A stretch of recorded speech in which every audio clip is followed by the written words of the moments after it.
कभी देखा नहीं है, पर इतनी तेज धूप है, आप लोगों को भूख प्यास लग रही होगी। आप लोग अंदर चलकर कुछ खा लीजिए। महिला की बात सुन पहले एक बुजुर्ग ने उससे पूछा, क्या तुम्हारे पति घर पर हैं? वो तो इस वक्त काम पर गए हैं। तो हम आपके घर नहीं आ सकते। शाम को जब महिला के पति काम से घर लौटे तो उसने पूरी बात अपने पति को बताई।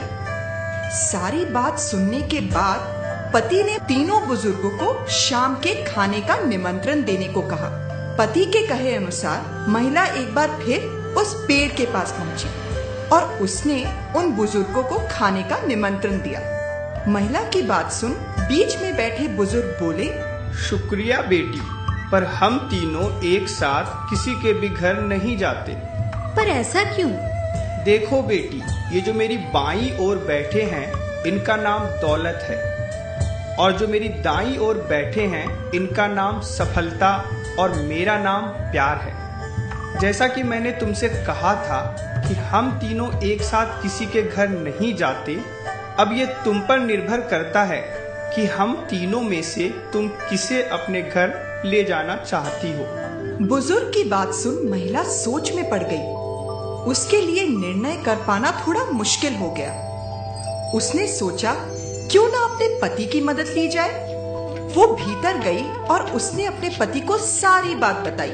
पत्नी की बात सुनने के बाद पति बोले, मुझे लगता है हमें दौलत को अपने घर ले आना चाहिए, क्योंकि उसके आते ही हम माला माल हो जाएंगे। नहीं नहीं, मुझे तो लगता है कि हमें सफलता को ले आना चाहिए, क्योंकि उसके आते ही हम जिंदगी में वो सब हासिल कर पाएंगे जिसकी हमें इच्छा है। तभी पास ही में बैठी इनकी 10 साल की बेटी बोल पड़ी, मम्मा, पर मुझे लगता है कि हमें उस प्यार नाम वाले दादाजी को घर बुलाना चाहिए, ताकि हमारा घर खुशियों से भर जाए।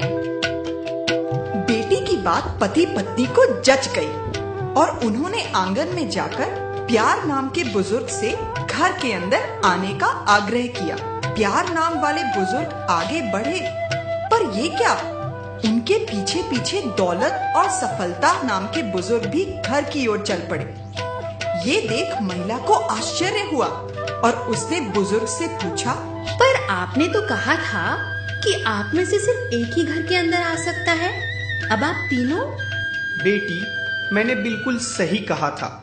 अगर तुमने दौलत या सफलता में से किसी एक को चुना होता तो बाकी दो घर के बाहर ही रह जाते, पर क्योंकि तुमने प्यार को चुना है, सो जहाँ प्यार रहता है वहाँ दौलत और सफलता तो खुद ब खुद चली आती है।